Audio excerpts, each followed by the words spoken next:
नमस्कार, बहुत स्वागत है आपका।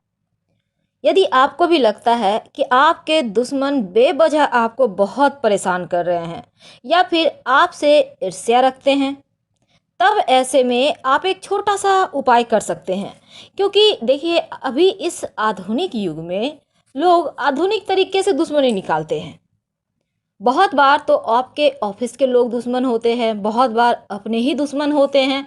अब दुश्मनी करने का तरीका बदल गया है। लोग सामने से दुश्मनी नहीं करते, पीठ पीछे करते हैं। यानी आपका इस्तेमाल करते हैं, आपका गलत फ़ायदा उठाते हैं, आपको इमोशनली ब्लैकमेल करते हैं। अब इतने आधुनिक, इतने ज़्यादा बुद्धिमान दुश्मनों से बचने के लिए आप कितना भी कोशिश कर लें, आप बच नहीं सकते। लेकिन एक छोटा सा उपाय आपको इन दुश्मनों से बचाए रखेगा, सुरक्षित बनाए रखेगा। दुश्मन भी बहुत तरीके के होते हैं।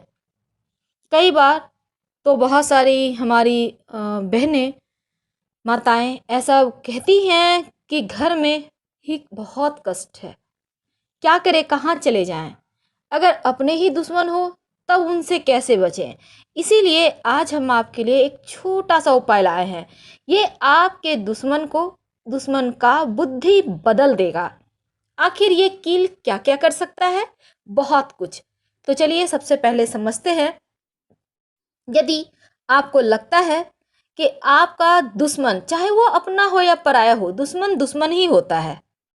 अपने तो पास में रह के दुश्मनी करते हैं, हर पल हर समय आपको कष्ट पहुंचाते हैं, और जो दूर वाले हैं वो मौके ढूंढते हैं। तो ऐसे दुश्मनों से अगर आप बहुत परेशान हैं, अब लगता है जैसे आप खो जाएंगे कहीं, अब लगता है आपका मनोबल अब टूट रहा है, आप दिन रात घुट घुट कर जी रहे हो, आप रो रहे हो, अब एक उपाय करें।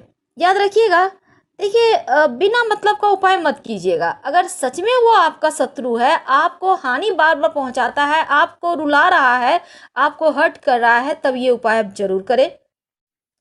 नहीं तो फिर गलत तरीके से प्रयोग नहीं करना चाहिए। इस बात को हमेशा ही ध्यान रखिए। तो चलिए समझते हैं कि दुश्मन को शांत रखने का, उसका शक्ति को खत्म करने का ये टोटका। एक नींबू ले लें। नींबू बिल्कुल पीला लीजिएगा, साबुत नींबू लें, पीले रंग का, उस पर दाग धब्बा कटा फटा हुआ ना हो। अब इस नींबू पर सिंदूर से दुश्मन का नाम लिखें। अब लिखेंगे कैसे? इस कील के सहारे। ये जो लोहे का कील है, इस कील के नोक, जो नोक है ना, उससे इस नींबू पर, अब मान लेते हैं आपके दुश्मन का नाम श्याम है, चलिए मान लेते हैं। अब इस पर आप चूंकि सिंदूर से ऐसे लिखा नहीं जाएगा, इसलिए सिंदूर को आप एक दो बूंद पानी के सहारे गीला कर ले। फिर इस कील के सहारे, कील के नोक से आप दुश्मन का नाम इस सिंदूर पर लिखिए, और साथ ही साथ एक मंत्र है, मंत्र आपको बोलना है।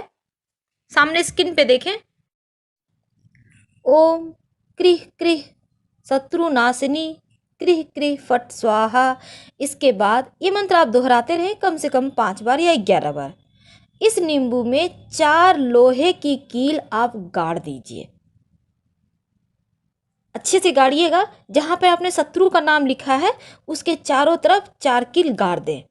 अब इसको घर से बाहर ले जाकर आप मिट्टी में दबा दें, या फिर पानी में, नदी के किनारे अगर कहीं है तालाब वगैरह, तो मिट्टी में ही दबाइएगा। ऐसा करने से आपका शत्रु शांत हो जाएगा और आपके बारे में चाहकर भी बुरा नहीं सोच पाएगा, आपके बारे में आपका अनिष्ट कभी नहीं कर पाएगा। बहुत सिंपल है, लेकिन करने से 100% लाभ होगा। फिलहाल आपसे विदा लेते हैं। हर हर महादेव।